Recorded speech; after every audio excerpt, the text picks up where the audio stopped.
அப்புறம் தீபாவளி காட்டிக்கலாம் ஐயா. இதை முடிச்சிடணும். திருச்சிற்றம்பலம்.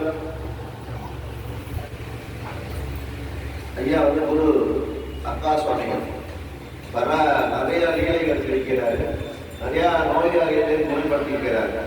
யாரை பார்த்தாலும் அக்கா அக்கான்னு பெரிய அக்கா அக்கான்னு சொல்லிக்கிட்டு நிறைய சிந்து வேலை சுவாமி செய்வாங்க. அவருடைய ஜீவ சமாதிக்கு நம்ம வந்திருக்கிறோம். அவருடைய நாமத்தை 108 வாட்டி சொல்ல போறோம். முருகர் நேரம் வச்சுங்க. உங்களுடைய வினைகள் அனைத்தும் இன்பமாக மாறுவதற்கு குரு அக்கா சுவாமி உங்களுக்கு அருள் புரிவார் என்பதை தெரிவித்துக் கொள்கிறேன். இப்போது குரு அக்கா சுவாமத்தை நம்ம ஒரு சேர நம்ம சொல்ல போறோம். அவர் சொல்ல சொல்ல உங்களுக்கு கண்ண முடியுங்க, பேசுறத கேட்காதீங்க. உங்களுக்குள்ள ஒரு ஆற்றல் இறங்கும். அதை உணருங்க. அதை உணர்ந்தால்தான் நம்ம அடுத்த நிலைக்கு போக முடியும். நம்ம எடுக்கின்ற சிந்தனை எல்லாம் நல்லா இருக்கும், தெளிவா தெரியும். எல்லாருக்கும் கேட்குதா? எழுந்தருள்க